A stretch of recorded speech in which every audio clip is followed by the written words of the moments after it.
Hello, hello. Welcome back to Believe You Are a Good Mom. And guess what? I have another amazing special guest today. So this is my first Master Certified Life Coach guest. So you can claim special for that. No joke. Awesome. Okay, Candice Toone is here. If Hi, you're everyone. watching on Spotify, you can even see her in the video on brand with her bees back there. It's so fun. So Candice is a relationship expert and, like I said, master coach. She helps people with their marriages. And I love how she says that stop wondering if you've married the wrong guy. Is that still kind of your thing? Yeah, that's my thing. Help Yeah. women stop wondering if they married the wrong guy. Nice. And then, I stole this from your podcast. So the intro says, start putting all your energy towards having the marriage you imagined when you said I do. That's And I right. really love that because that's what I do with parenting. Because before you're a parent, you're a perfect parent, right? Of course. You You know imagine all the all the answers. things, you imagine how it's going to be, and then you have kids, and it's a whole different ball game. What? That was not supposed to go that way. Yeah. So a lot of the same coaching tools we use for parenting as with marriage, I imagine. And it sounds Yeah, like I'm totally. binging your podcast this weekend. So, okay, I'm done talking. You tell us, introduce yourself, tell us all about yourself, whatever you want to say. Okay, awesome. Hi, everybody. I'm Candice Toone. Like she said, I am a Master Certified Life Coach through the Life Coach School. But before that, I was a marriage and family therapist. I've always wanted to work in the realm of marriages, and I have been doing it for quite a while, almost 20 years. Always wanted to, or since you were married? Always. Like I was a marriage and family therapist before I got married. Before you even were married. Okay. Yeah. I think I might have been in school for it then, but I'm confused about the timeline. But I always have wanted to be in the psychology world. I was a school counselor to begin with, and then I went back and got a second master's degree to do marriage and family therapy. So I've always been in the counseling realm. I love it. I have been married for 12 years. I've got 3 kids. My son's 10, and then my daughters are 8 and 5. And I just love coaching, and I love Emily. So I'm excited to hang out with all of you. Nice. So 12, 10, and 5, is that what you said? 10. Oh, 10, He's 7, 10, and 8, 5. and 5. Oh my gosh, I totally wasn't listening. Okay, say That's one okay. more time. No problem. So say it one more time. How old's the oldest? 10. My son is 10, and then I have a daughter that actually she just barely turned 9, and then 5 is my I youngest know daughter. they change ages all the time. Like I know it's rude. It's hard to keep up with. I know. So my oldest is 8 now, and I feel like I'm phasing out of the little kid phase because I coach moms of young kids. Like, what does that even mean? It's all relative, right? Right, sure. So 10 might sound young to people who have older kids, but 10 sounds like, oh, like what's that like? Being Yeah, out 10 does seem a little bit old to me because like yeah. he can walk to his friend's house now or ride his bike there. Yeah. I don't have to make sure that he's not going to die at every corner. So yeah, he's definitely on the older side in my perspective. And then the youngest is 5. 5. Yeah, so 5 She still still pretty needs a cool. lot of supervision. But is she in kindergarten? She is. And Nice. she escaped kindergarten. Oh, She came home. holy. And I was like, "What? Oh Why no. are you here?" Oh, no. Do they So, walk to school then? So at least, yeah, we don't live very far from my school, but still, yeah. it's too far for her to have walked by herself. Uh-huh. And it's across a busy road, so it's like, Oh my what God. is happening? Oh, no. But she didn't want to be clipped down. And you know how they have like the clip thing for like the behavior, like if you're doing a bad behavior, you get clipped down or whatever. Oh, interesting. And I don't think she understood what happens. And she thought like you were just done. And she's like, I don't know what that means. So I better leave before I get clipped all the way down. Oh no. We've since explained it to her and it's all better, but that was a fun surprise earlier this year. Yeah, goodness, kindergarten is an adjustment. It really is. So, okay. So this is what I want to talk to Candice about because she's so good at this. Because we talk on here about believing that you are a good mom. What I think that means is that you are inherently a good mom. And we don't believe that because our brain thinks that every little thing we do or don't do makes us a terrible mom. Right. And so my brain still does that, even though I've been trying to believe I'm a good mom. But it's not like, so basically, like we have this huge long list of expectations, right? Which turn into rules. And our brain just has rules from the conditioning that it's received its whole life, right? Totally. And then you and I both, I think we work a lot with our clients on breaking the rules. So Mhm. even Or at least realizing, questioning them, right? yeah. Okay, so run with that then. Questioning the rules. Yeah, because you want to make sure that you know where the rule came from Mhm. and decide on purpose if you like it. And you're not just doing it because somebody else said that maybe you should. Yeah, You want to like hold the rule in your hand for a minute and look at it and be like, is this the way that I want to run my life? Sometimes you'll pick to keep the rule, and that's fine. We just want to make sure that you first know what it is, and second, that you picked it. yeah, exactly. That's what I always say is who made up this rule anyway? What And then happens do if you I don't do even, that? That's what I love to ask my people. If you don't do that rule, then what occurs? And most often the answer is, well, nothing. And yeah, so I know. It it turns gives out us there's some no police. flexibility to question, do I want to keep operating off of this or not? Yeah.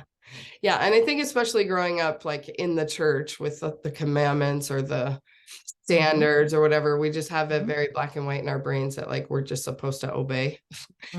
Yeah. And luckily it seems like the next generation, the rising generation, has it a little bit figured out that you can question things Yes. and see if they actually make any sense versus just And if we obey. look in the scriptures, it actually does tell you to do that, right? We just Mhm. don't believe that part, I guess, Yeah. sometimes. Yeah. But Yeah. yeah, We like, don't of really course, believe in this agency thing. right. Because the true obedience, if we are going to be obedient to whatever rules we pick, has to come with an actual choice. Yeah. And if we haven't considered it and been like, where does that come from? How does that fit for me and my values? If we haven't done that process, we're not really choosing and we're not Yes. really being obedient because we're just kind of like blindly following. Yeah. So give me some specific examples of what we're even talking about. You can do Yeah. marriage. So, like in the marriage world, like there's lots of versions of I'm supposed to make him happy, right? I'm supposed to cook this. I'm supposed to say that. I'm not supposed to say this. I am supposed to wear this kind of clothes or this sexy thing or whatever. Like I'm supposed to do all of these things to make him happy. There's even whole books about it, like the proper care and feeding of husbands, right? Wow. That's a book that's out there in the world. And Wow. it's basically just a list of rules that somebody has put together that we're supposed to serve our husbands. And of course, we want to serve our husbands. Obviously, that's why we got married. And serve your husband, you get to decide what that means and what the limits are for you. And we don't just have to like let everything come in and say, yep, that means that I always have the laundry done and that I always have a hot meal on the table and that I always have sex when he wants to, or whatever else it is. Mhm. You just want to make sure, what does my definition of serve him mean? Not my sister's, not my mom's, not the Relief Society president's or whoever's. Exactly. Yep. And so when we slow it down and look at what we expect of ourselves, it's absolutely unbelievably ridiculous. It's impossible. Impossible Yeah. at the least. Yeah. And even when we know that, we're like, yeah, I'm still going to try though. I know. Yeah. I won't make my sister do it. I totally get if she doesn't do it. And I get if my Mhm. friends don't. I would never ask them to. Yeah. But I'm still going to go for it, which is just good for us to know. Like, there must be some reason that we still think something really bad happens or something is going to occur if we don't. And we want to figure out what's driving that. What's my fear around this if I don't do it? Yeah. And like we find in coaching a lot, when we dig down deeper, what we're making it mean, in my case, it's almost always that I'm a terrible mom. Like Mm-hmm. the reason why we feel like we need to make sure that they have that hot meal for dinner and Mm-hmm. whatever all the things are, is because if we don't, then we're a terrible mom. Yeah. And so that's why I like to just bust it all with like, you are a good mom. And now what do you even want to do? Like, do you want Yeah. to cook that meal? Because if it doesn't, like your worth doesn't depend on that meal, then you can Mm-hmm. just do whatever you want. And it's Yeah. okay.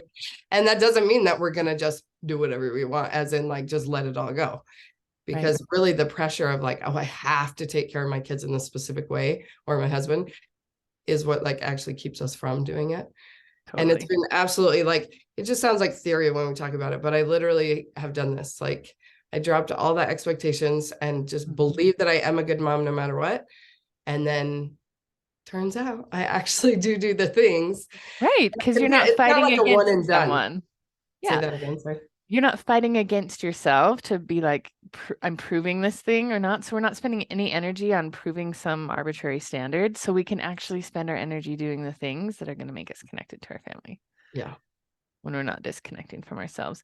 And I sometimes tell people, I'm like, listen, I am a terrible mom sometimes. I do make mistakes. Mhm. And even when I make mistakes, I'm still fine. Yeah. It's okay. Yeah. Which also is another way to alleviate that pressure of like, I have to support myself always and like think that I'm an amazing person always, because we want to acknowledge that sometimes we do things we'd rather not do, and that's still okay. Yeah. And that's what I mean by that. And that's still okay means like, and I am a good mom. Like Yeah. it's who I am at my core. And I'm also a Yes. human, and I for sure make mistakes. And I for sure do not look from the outside in. Like literally my windows are big. You can see from the outside in that it just, there's no good mom going on in here from all like in like the long list, you know? Yes. Like Yes. if you come drive by my house when we're trying to get the kids out the door, you can tell I'm like fuming around like a crazy person. And that doesn't mean I'm a terrible mom. No. So I am a good mom, and I make mistakes, and I do a bunch of terrible stuff, but doesn't mean that I am terrible. It like disconnecting that in my brain made all the difference. Totally. And the reason we're doing it, we're doing air quotes if you can't see Oh us, yeah. the terrible things is like, it's not really, it means that you have some need going on that's not being met, and you're trying to meet it in a way that doesn't really work. And so when we look at the behavior, like let's say we are yelling at our kids when we're running out the door. Okay, what did I need in that moment? Because I needed something. That's not how I would normally act. That's not the way I want to be, but I didn't act that way because there's some need in me that's being unmet. And if I can look at my yelling kindly, what did I need right then? Did I need more time? Did I need more help? Did I need like less judgment from myself? If you can figure out what that need was, then you can get it met in a different way. And then the terrible behavior will subside on its own when you're taking better care of yourself. Yeah, for sure. So good.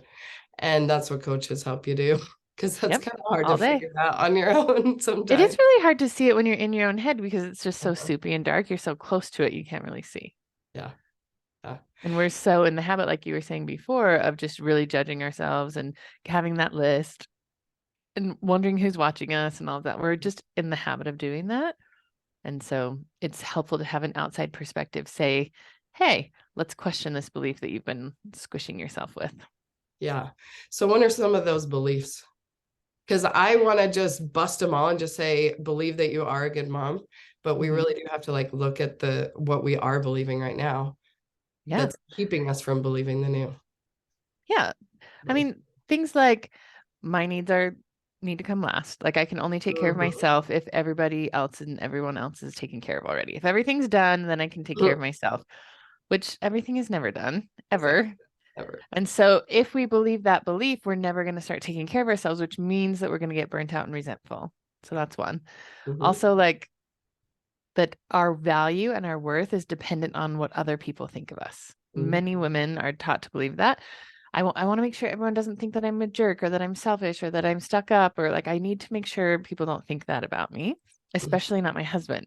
He can't ever think anything like that about me. So I'm going to run around running myself ragged so that they won't think I'm mean or selfish or something. Yeah. And once we've worked on that for a while, like, okay, fine. I don't care what the neighbors think. I still care what my kids think. And back to trying to make your husband happy. What a myth that we think that we're supposed to make our kids happy. What a joke. Yeah, totally. Yeah. Or that we even can, right? Yeah. Anybody who has more than one kid knows that you could make something for dinner, beautiful, put a lot of effort into it. One of your kids is going to love it and be so excited, and the other kid's going to hate it. Yeah. And I'm pretty sure some kid in the middle is not going to care at all, right? Yeah. Even if you just have one kid, they might like it today, but they won't like it tomorrow. Totally. Right? So it's like, it's not actually even possible to make our kids feel happy. Well, yeah, and it's literally not possible because we know our feelings come from our thoughts. And so I can't control even for kids as much as I try. Yeah, totally. They're going to think what they're going to think, and you never know what kids are thinking. Yep. And they're going to think something different now than they did yesterday and tomorrow. And yeah. And so why is happy the goal even in the first place? Like, it's okay for them to feel all the feels. But anyway, yeah, carry on. I interrupted. No, just to build on that, like I've actually trained myself to think I like when they're upset around me. This is a good thing because I don't want them to be upset for the first time when they're like off in their college dorm 100 miles away from me. I want them to develop the skill of supporting themselves through disappointment, frustration, difficulties while I'm right here to help them with it, Mhm.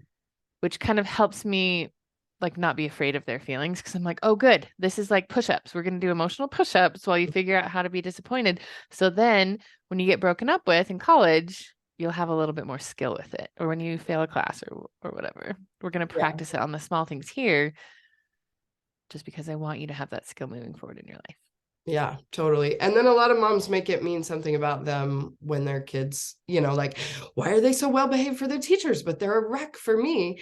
And I like that as a good sign that they're comfortable at home, that they're feeling comfortable enough to express their feelings, and that I have the opportunity to help them learn how to deal with them, because they were so good for their teacher all day. They've just been stuffing their feelings, and they've got to dump it all over somebody.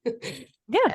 I'm happy to sometimes I'm happy to be that safe place for them to. Yeah. And we are happy to do it a lot of the time. And it's okay if we're not happy to do it. We're like, oh, this is a part of motherhood where I kind of wish I didn't have to today. And I can say yes to it or no. I can be like, listen, we're going to have to mommy needs a break. I'm going to go in another room for a little bit. You can't talk to me that way right now, is an okay thing for us to say to our kids sometimes. Yeah. And as we're still learning as adults, that we don't have to actually take out our feelings on Totally. people. And so the more we learn that for ourselves, like, that's what I like to focus on, because I'm a parenting coach, but I really actually am just like, let's regulate ourselves instead of focusing on trying to make our kids behave so that we can feel better. Let's just feel better on our own while they're being kids. Because when you're regulated in your own emotional experience, it's actually really calming for everyone around you. Yeah. So I think that's a smart way to approach it. And we're really fighting nature, because those mirror neurons are the real deal. And so when you're in a house of littles and the toddler tantrums are happening all around you, welcome to adult tantrums all along with it. And so to just have the grace for yourself and the self-compassion that, like, your brain is working how brains are supposed to work. And we're swimming upstream here. Yes. It's all good. And you are still a good mom. Yeah. And I think it's useful to define, like, what is a good mom. And I always like to tell people or what is a good wife in my case, and make the list pretty short, and make the list something that you can focus completely on you. Something like, I love my husband is one of the things that I might say makes me a good wife, which means, like, I offer love to him as often as I can. Whether or not he receives it or like interprets it the way that I want him to interpret it is up to him. So it's not my husband feels loved. It's I offer love, and then he can take it or not. And if I'm offering love as much as I can, even if I'm taking a break from him and I'm like cooling off somewhere, if I'm trying to think loving thoughts about him, then that makes me a good wife. Yeah. Not he feels satisfied, he feels loved, he feels taken care of, because I'm not in charge of that. And same thing with kids. And it's impossible. Yeah. It's totally impossible. You just want to offer, this is what I think it is to be a good mom. I'm going to give it to you as often as I can. And then I know that you may or may not take it, kid, and that's okay. Yeah. So back to that list of rules or expectations or whatever, like, to define what is a good mom is kind of where we start, and we write it all down. And then, like you said, I have to pick like 1 to 3 things that we're going to focus on, because the list is like ridiculously long. And so we can focus on those 1 to 3 things, but always with the idea that those don't even make you a good mom. Like, it's just who you inherently are, because your desire tells you who you are. Like, if you desire to be a mom, then you are. And like, God made us, God is good. He said it is good. Like, when he created us, like, we are good. It's who we are. And then we're also in this mortal probation. Totally. Sometimes. And so, yes, there's things that we can focus on to, like, quote unquote improve or get better or whatever, just things that we want, like a skill that we want to develop. I'd like to have that skill of thinking loving thoughts of my husband more often, but it doesn't like make me a better wife. I just am good. And I'm also trying to develop, and that's the whole point of this life, is to grow and develop. That's how I like sometimes the brain likes to have, and everybody listening, please try it on for yourself and see if this works for you or not. But what I find is that sometimes it's nice to have a benchmark, because when we don't have like some sort of criteria, our brains just defaults to that super long list. Right. Yeah. And so we're like, okay, if I'm feeling like a bad mom, I'm just going to ask myself, did I think loving thoughts about my kids? Did I try to think loving thoughts? Whatever you put on your list, and then say, okay, if I didn't, then let me back up a little bit. What am I not loving about myself that's making it hard for me to offer love for someone else? Yeah. And it's probably because I'm telling myself I'm a terrible mom, or that I'm having all these judgments about myself. So let's clean that up. And then it's going to be easier to have compassion for them because we have compassion for ourselves first. Yeah, exactly. Yeah. And if you choose to make a list, when you make that really big, long list of whatever it is to be a good mom or a good wife, you got to go through it and cross off everything that's not 100% in your control. Mm-hmm. So if it's like, my kids all graduate from high school, cross it off the list. Mm-hmm. That's not 100% in your control. You want to say something else instead, like, I offer them educational opportunities. I drive them to school. I make books available. I make, you make the tools available for them. And then whether or not they take them, it's going to be up to them. Yeah. Even just all the way down to their dinner. Like, you decide. I put it in front of them. Decide what if they eat it, it's up to them. Yeah. So anything that's not 100% in your control, and I think Emily would agree with me, we can just give ourselves permission to not count that towards how to measure ourselves at all. Yeah. Because it's unfair to us. Yeah.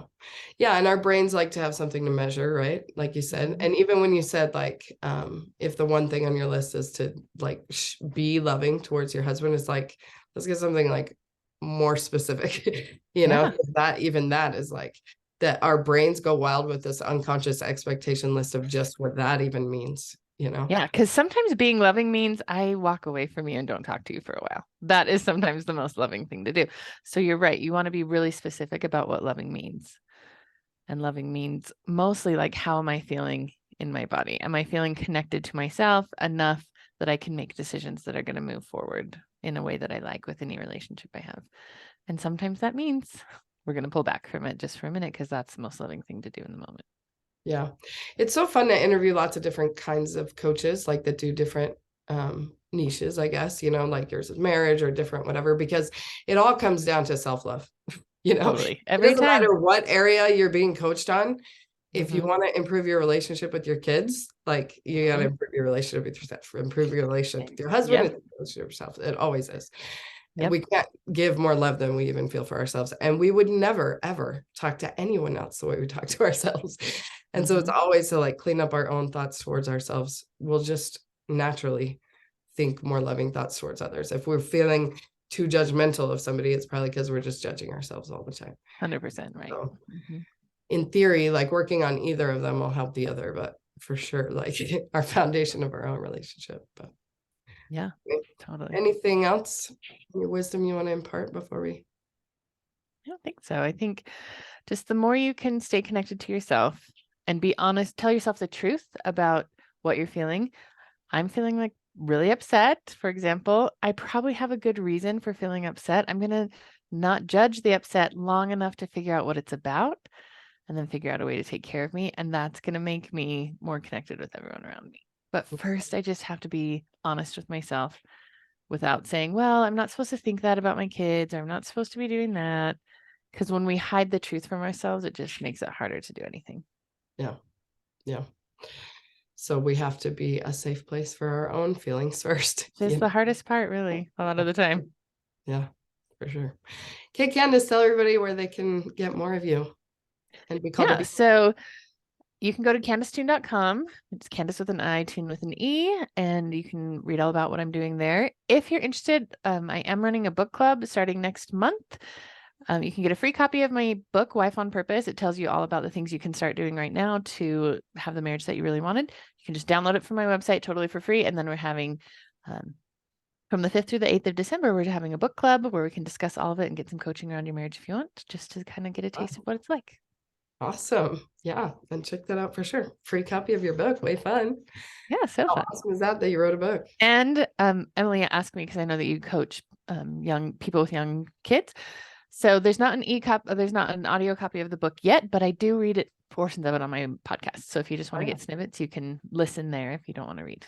Yeah. And your podcast is called Enjoy Your Marriage. Your marriage. Yeah. So fun. Enjoy, capital joy. Yeah. Awesome. So good. All right. Yeah. Well, thank you so much, Candice. Yeah, it's great to talk to you. Thanks for having me.